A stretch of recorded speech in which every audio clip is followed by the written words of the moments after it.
Hi, this is Dan Heisman, and we're here to help you with another YouTube video to improve your chess game. Today's video, we would like to talk about asking yourself the right questions. When I go over positions with my students, I often see that when I ask them what they should do, they don't ask themselves the right questions, and if you don't ask the right questions, very often you get the wrong answers. So let's give a couple simple examples, and then we'll try to jump to a game and see if we can find what kind of questions we should be asking. So let's talk about the opening. In the opening, very often my students are trying to do way too much. They're trying to play the opening like it's the middle game, and they're, playing knight from f3 to e5 way too early, stuff like that. In the opening, very often, the right question to ask yourself is, does either side have a tactic? If so, then you have to deal with the tactic. If not, then you ask yourself, what's the next piece I need to get out?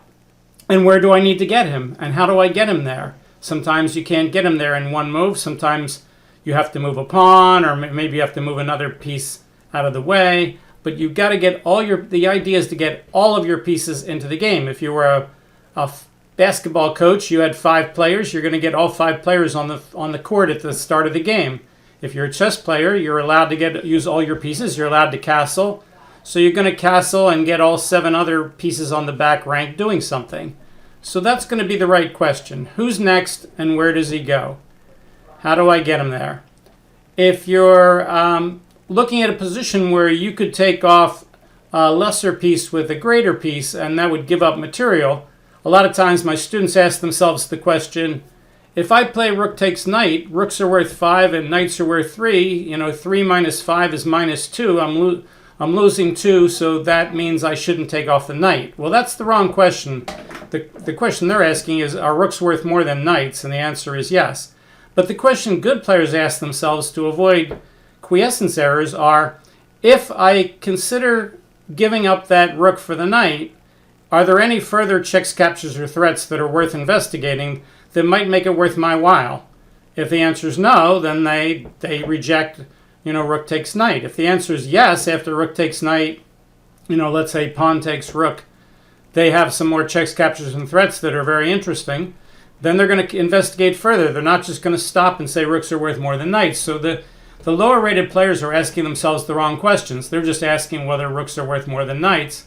What they should be asking is, if they give up the rook for the knight, are there further forcing moves that are worth investigating? All right, so let's pick a random game and see if we can find some questions. Maybe in the opening, middle game, and if we're lucky, they even got to the end game. And in the end game, you're going to ask yourself different questions. For instance, one of the most common questions to ask yourself in the end game is, am I playing for a win or am I playing for a draw? Because if you're worse and you're playing for a draw, you're going to play a lot different than if you think you're playing for a win. All right, so let's go to the U.S. Senior Championship, which is being played right now. Here's 34 games that are on the library. Let's see, today's date is the 24. Let's pick game 2024, Christiansen-Khachiyan. All right, so let's pull that up here. Game chat. I got to move the line up so I can type. Examine U.S. Senior 21% 24. All right, there's the game. Let's recenter my board here. So it's right in the middle of your video screen. All right, there we go.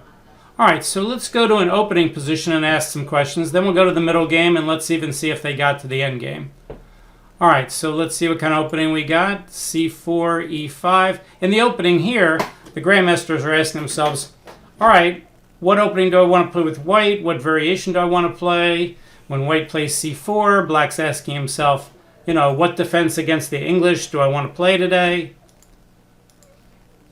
All right, so now black has a choice. He can play reversed open Sicilian. He can play the knight out. He could play bishop to b4. Lesser lines would be like bishop c5 or g6. He brings the knight out. Now white has to decide, do I want to play the d4 lines or do I want to play the G3 lines, or do I want to play the E3 lines? Those are the big three. He plays G3. All right, so let's go ahead and we'll get to the point where we're not quite sure what developing move we're going to play. We'll get out of my book anyway. Looks like they're doing a good job of getting out of my book.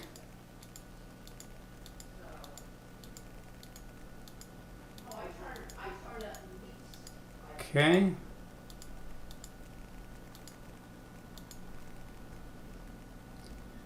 All right, so let's say you're black here. All right, so white here is threatening to win the bishop pair. If he plays bishop, knight takes b6. He's also got 3 pieces on that square, and there's only 2 pieces guarding it. So he's actually threatening to win a pawn. So black has to say to himself, all right, first of all, the first question he wants to ask is, are there any threats here? And the answer is yes, white has some mild threats to, win material. When I say mild, I mean if you win a pawn, that's enough to win the game. But I mean, winning a pawn is something the grandmaster should be able to deal with. And now he has to ask himself, how do I want to deal with that threat? For instance, one question is, do I want to take the knight on d5? If I take the knight on d5, he could take back with the pawn, hitting the bishop and getting a passed pawn and getting rid of the isolated pawn on the c-file. But on the other hand, if he doesn't take the knight, then that knight's going to be very strong, and that bishop on b6 doesn't have a lot of wonderful places to go. For instance, black could play bishop to a5, for instance, to try to save the bishop. So black's got to ask himself the right questions, which are, how do I stop knight takes b6? Do I want to take the knight on d5? If I don't want to take the knight on d5, what are all the safe places my bishop can go? Notice I say what are all the safe places, not where's a safe place. You don't just pick a5. You might want to go to c5. You might want to go to d4. In order to find the best move, you have to find what all the reasonable moves are. You can't just find a good one. When I ask lower-rated players why they make certain moves, they always try to explain to me why that move was good, instead of trying to explain to me why that move was better than other moves. You're trying to find the best move you can, and best implies comparison. So in order to do a comparison, the first step in comparison is making sure you know what all the ideas are. Well, bishop c7 is safe, although it does give up the bishop pair. Bishop a5, bishop c5, bishop d4. You start listing the moves, and then you start picking the ones you want to analyze to see, what might happen on those moves. So that's the kind of thing that you want to do. You want to ask yourself, what are all the moves that would deal with this threat? So here, black's got several questions to ask himself. What's the threat? Do I want to take the knight on d5? If I don't want to take the knight on d5, what are all the places I can move the bishop? Are there moves where I don't move the bishop where I could save it? For instance, are there moves like knight to d7 which guard the bishop on b6 and therefore might be a defensive idea here? So those are the kind of questions you want to ask. All right, let's go further. He decides to take. White now has the passed pawn and the bishop pair. Black has the outside pawn majority. Black cuts off the defense of the pawn, but he's not really threatening to win it, because if he ever takes it and white trades, white could then play bishop takes e4 at the end. So white threatens to take the knight in some lines. Black says, not yet, you're not going to. I would just take back with the queen. White says, in that case, I'll just guard my pawn. Black comes up. White gets ready to bring the other rook into the game. Brings the rook up. Now we have bishops opposite color. And black has decided to maybe sack this pawn and try to get some compensation. So here we have a position with bishop opposite colors where white has an extra pawn. So the question you would be asking yourself here is the white pawn enough to try to win considering bishop opposite colors? Well, the answer is yes, because bishop opposite colors in the middle game are very winnish. It's only in the endgame that the bishop opposite colors would save black down a pawn. So what we're going to see Grandmaster Christiansen do here is say, how can I make the best use of my extra pawns? Well, normally you want to trade everything off. But here, if you trade off your queen and your rook, then the game would be a dead draw. So the right question to ask yourself here is what pieces do I want on the board to try to best take advantage of the bishop opposite colors. For white, the answer is, even though I'm up a pawn, I don't want to trade here. I don't want to trade queens and rooks. Maybe I could trade one or the other, but I can't trade both. It would be a bishop opposite color draw. So the right question to ask yourself here for white is, what pieces do you want to keep on the board and how do you want to do it? And the right questions for black is, all right, I'm down a pawn. I'm probably now playing for a draw. You know, am I going to get enough of a king side attack by pushing the pawn? Probably not, because the weak squares on the king side are white. And when you ask yourself the question, where are his weak squares on the king side? The answer is on the white squares, on the light squares. And white has a light squared bishop and black doesn't. So it's very unlikely that even though black just played h5, that he's going to get much of a king side attack here. All right, so those are the kind of questions you're asking yourself here. By the way, if we look at the clocks, I think these games were not being played on the ICC. These are relayed games. It looks like both players have 90 minutes left.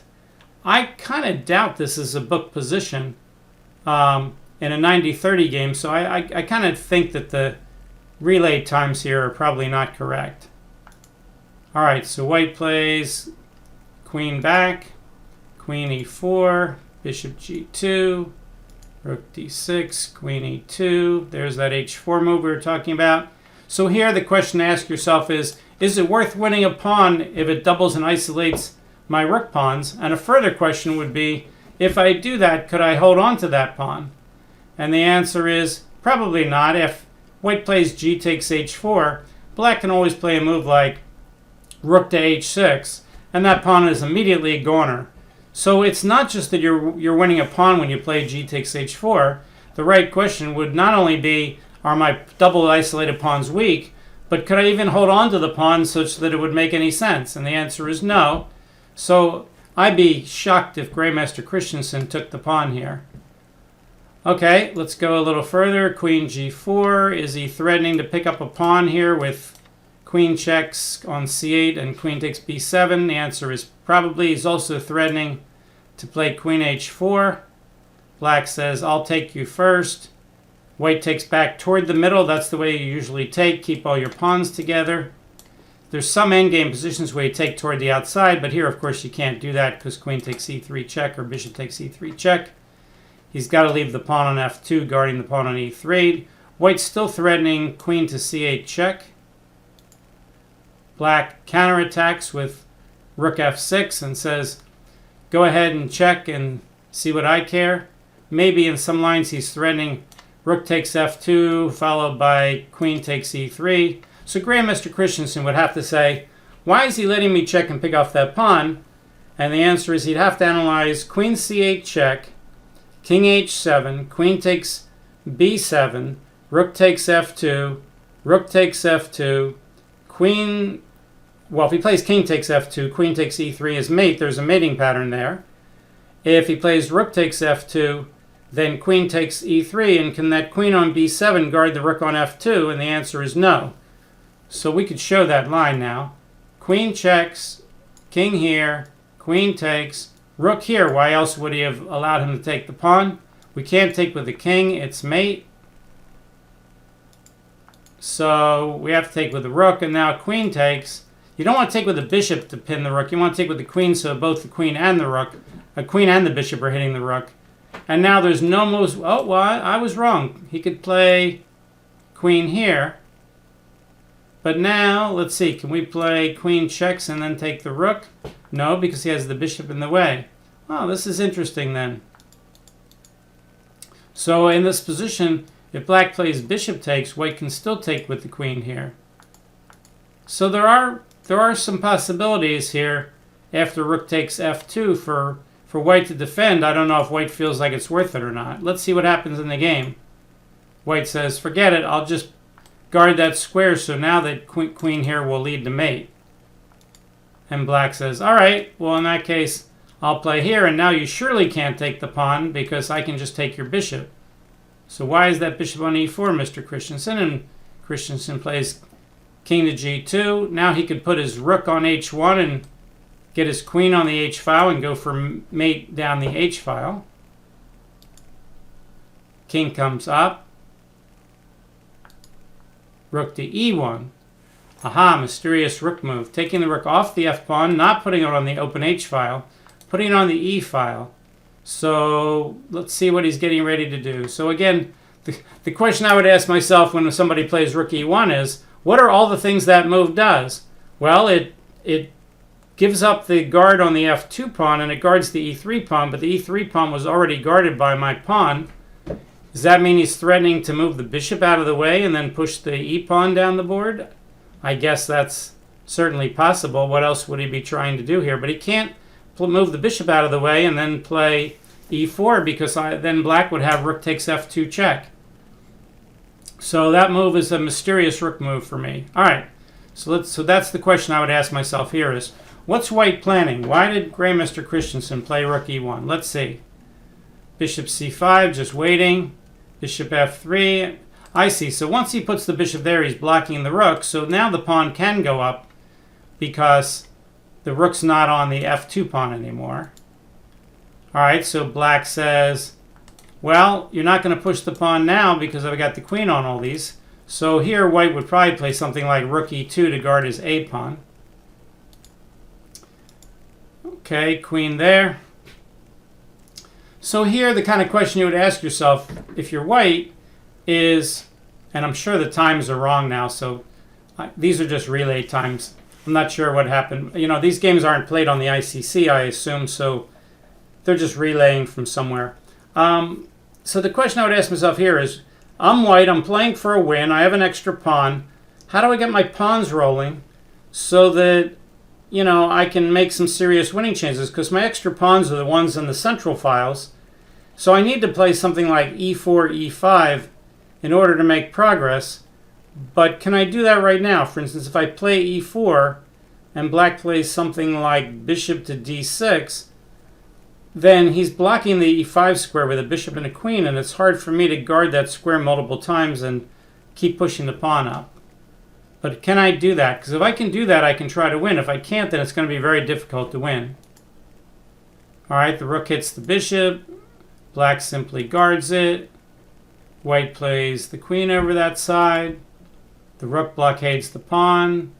a4, rook back, rook a2, queen over, rook hits, queen there. So black is repeating the position, offering a draw. So Grandmaster Christiansen has to figure out, do I want to allow him to do that? Should I just agree that it's a draw? Or do I ever want to push this pawn and try to get it up the board? He says, well, I'll go behind that pawn, so I'm not repeating the position. Black says, maybe you won't notice the checkmate over here on h1. I think white will notice. I think he'll play something like rook to d1. And he does. And queen up. Okay. So, again, how does white get this pawn up the board? If he can't do that, you can only play, as World Champion Stein says, you can only play where you have the advantage. And here white has the advantage on those pawns, but if they can never move, then black's going to get his draw. White says, I got all day. I'll guard this square with the queen, see what happens. Right now he can't push the e-pawn, of course, because that allows the bishop to guard the queen, and queen takes f2 as mate.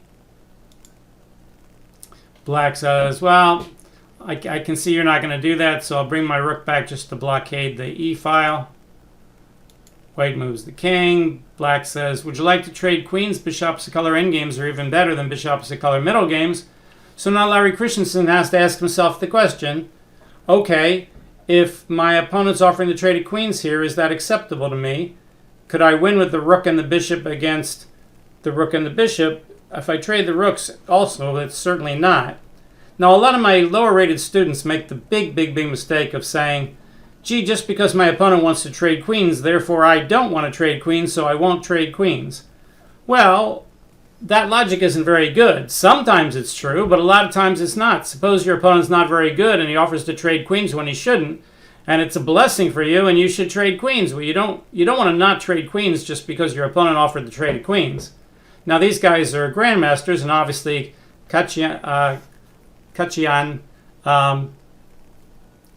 doesn't mind the traded queens here. That doesn't mean that Grandmaster Christiansen absolutely won't trade queens, but for the reasons we stated earlier about bishop opposite colors, he's probably going to say, no, I'll probably keep the queens on the board. But if he gets the queens off the board and the king comes up, the king will help blockade these dark squares, and it'll be almost impossible for white to get his pawns up. Maybe he could play e4 and f4 in some lines and then go for e5, but it would be tough. So I'll be a little surprised if Christiansen traded queens, but he's certainly going to ask himself that question.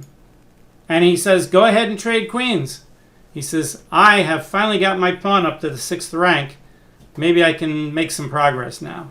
All right, so black has to decide, do I want to keep the queens on the board? So now he has a big question to ask himself. And he says, no, I'm getting them off. Well, if Larry Christiansen here plays e takes f4, I'm gonna be completely shocked, because he needs that e pawn to guard here, and if he takes with the e pawn toward the outside, his 3 pawns are going to be blocked by the 2. So in my mind, there's a 100% chance that Larry Christiansen's going to take with the g pawn here. I haven't looked at this game ahead of time. When I picked out the game randomly ahead of time, I've never seen this game before. So I'm guessing that Larry took g takes f4. If he took with the e pawn, I would be completely shocked. Of course, g takes f4. All right, so now he wants to play e4, e5 and get those pawns rolling, and black wants to stop him at any cost here. So black hits the pawn again. Well, white's going to push it, and then he can guard it with the bishop. He would love to guard it with the pawn, but it's not possible right now. So he's going to have to guard it with the bishop. I'm sorry, he's going to have to push it and then guard it with the bishop. Yep. Black brings the king over. At some point, bishop c6 is going to have to be played. He plays it right away. Now, black's a little tied up. You know, as we said, bishop opposite colors, this would be a dead draw. But with the rooks on the board, this rook is kind of tied up. Now, could the rook kind of go away and stick the king on d8? And the answer is yes. In some lines, he can do that. Although maybe white could white sacrifice the pawn and get his rook to the 7th? I don't think so. Okay, so here, one of the questions black has to ask himself is, do I want to leave my rook on d8 forever, or can I replace my rook with my king? So the question black wants to ask himself is, number one, is it possible to blockade that pawn with something else? And 2, if it's possible, is it a good idea? Just because it's possible doesn't mean it's a good idea. So black has to figure out how he wants to block that pawn right now. All right, so it's white's turn. As we said, white can't get his pawn up to e6 to guard the pawn. He could use the pawn on e4 and e5 maybe to block some squares, but I don't see that his e pawn is going to be helping that d pawn anytime soon. All right, so white plays rook to d5. I don't think he's threatening to take that bishop anytime soon. He could be pushing this pawn so that the pawn can't take it. I don't know. Bishop goes back and blocks the rook. Well, if I'm white now, I'm going to bring my king up and guard this pawn so that I can push the e pawn. He just pushes the f pawn right away. He says, let me get rid of my double pawn. All right, so now black has to ask himself the question, if I go past there and enforce that a double pawn stay on the board, is this pawn on g5 okay? Is this pawn on f5 too strong? Can white just play e4, e5, and then e6 maybe and win the game? So black has to ask himself the right questions here, like, you know, is white really threatening something? Do I need to take that pawn off the board? I really don't want to undouble his pawns, but if I leave it there right now, maybe bad things will happen. So now we're starting to see Grandmaster Christiansen really put some pressure on the black position with that move. I really like that move, f5. And now, and of course, we said at the start of the video, you have to ask yourself the question in the endgame, are you playing for a win or a draw? Well, this is 100% clear. White's extra pawn, he's playing for a win. Black has bishop opposite colors, but he's down a pawn. He's definitely playing for a draw. Is white also threatening f6 check, removing the guard on the bishop? I don't think so. f6 check, king e6 guards the bishop. I don't see that that's super dangerous at the moment.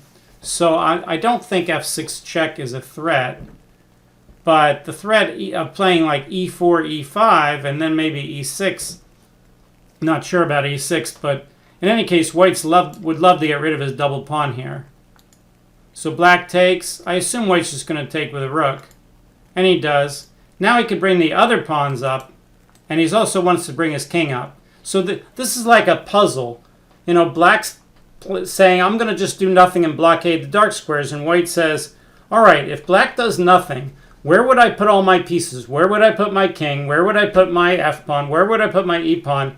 In such a way that he can't continue to do that forever. For instance, could he play rook back to d5, and then play e5, and then play f4, f5, f6 check?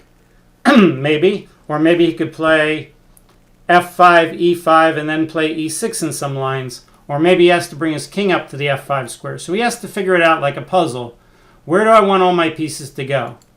So he plays rook d5, pawn a6. I don't think he's going up to b5 anytime soon. I would be very surprised if white doesn't start pushing these pawns and bringing the king up, because he needs that extra power. Right now, a rook, a bishop, and a pawn can't beat a rook, a bishop, a pawn, and a king here. So black has more power right now in this area where white's fighting. White's got to bring more power into that area with his pawns and his king. All right, here comes the king. Black says, good, I can activate my rook, and maybe I can use my king or my bishop as a blockade, or probably the bishop, maybe. White says, I'll play rook over there for some reason, maybe to guard f4 or something, I don't know. Bishop goes to e5, rook hits the pawn, rook guards the pawn, here comes a pawn up to help, f4, bishop c7. By the way, white's in no hurry here. If you're white and you've got a big increment, like a 30-second increment, you got a fair amount of time on your clock, and we know he doesn't have 85 minutes. We don't know what the real time is. But he's got a lot of time on his clock. One of the questions he's going to ask himself is, oh, do I need to hurry? Do I got to push these pawns up right now, or he'll take off all my pieces? And the answer is, no, no, no. In the endgame, very often, you can be very slow and methodical, and there's no hurry. You don't have to win the game right here on move 57. You can win it on move 82. It's going to be fine. So, don't panic when you're winning here. You don't have to push all your pawns up right away. There's not much black can do.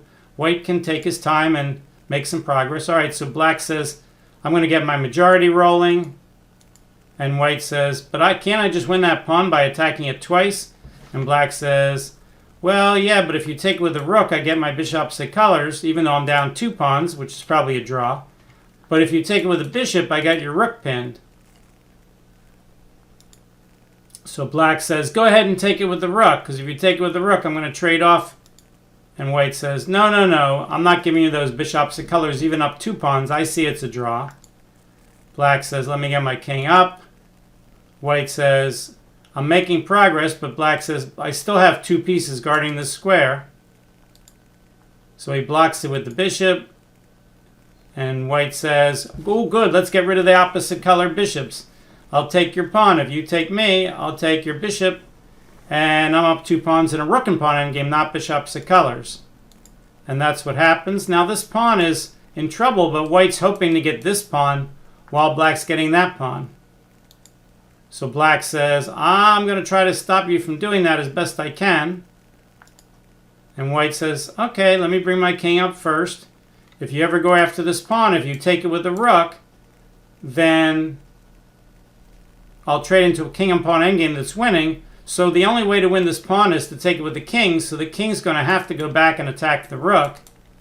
And let's see if that gives white enough time to win the game. So black says, I'll check you first. King up. I'll keep checking you. I'll go there. And now the rook goes out of the way. Okay, king takes. Now white has to ask himself the question, do I want to offer the trade of rooks? Is that king and pawn endgame 1? I don't think so. Rook e5, rook takes, pawn takes, king e6, and the e-pawn falls with a draw. So white's going to have to bring his king over first. And he does. And now he goes after the pawn, and black tries to guard it. White says, let me bring my king around to the other side, maybe to g5. I actually saw Larry Christiansen play a simul with 2 pawns against 1. He was playing against FIDE Master, Peter Fleischer in a simul. So it was a grandmaster against an FM, and Larry Christiansen had the rook and the 2 pawns against the rook and the pawn. and Peter was not able to hold the draw against Christiansen. So this reminds me, it was about maybe 18 years ago that Larry was giving a simul again. I think it was at Villanova University. All right, so Black says, if you trade these pawns, I'll get my king back and get a Philidor draw. White says, yes, I know. Black says, I'll wait and do nothing. White says, I'll trade off that pawn. Now he's got the king cut off, so he's trying to go for a win. If he can keep the king cut off, it's not a Philidor draw. Black says, let me pin it. White's obviously going to play king h5 here. It's his only move. And Black resigns. Why does he resign? Because if he plays rook to b8, this is kind of, White's going to keep pushing this pawn until the rook moves behind it, and then the king will guard it. And meanwhile, the rook can never get behind, and if the rook goes to g7 and then e7 to try to trade off, it's a winning king and pawn endgame. So let's show all those lines. So rook to g1, f5, rook here, king here, and White's going to get toward the Lucena position and win. I don't want to show the Lucena. You can see my other video on the Lucena and Philidor.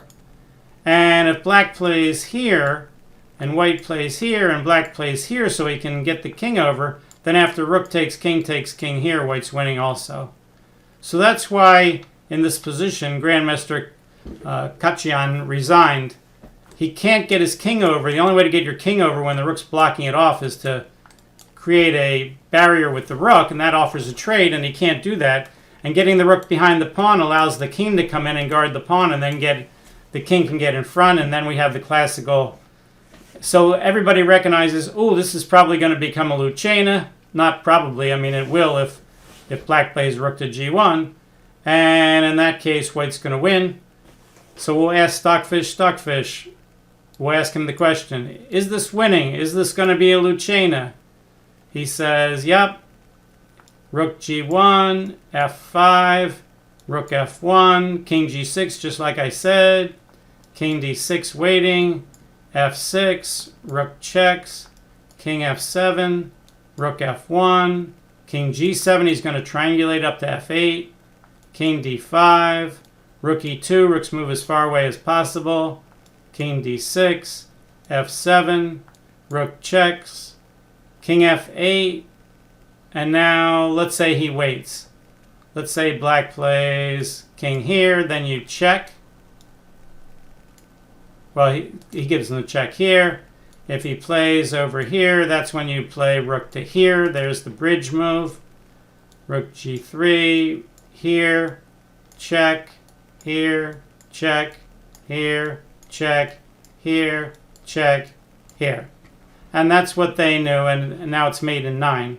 So, back to the end of the game. So, Grandmaster Khachiyan says, is there any way I can avoid trading rooks into a lost king and pawn endgame? No. Is there any way I can avoid otherwise getting into a Lucena position? No.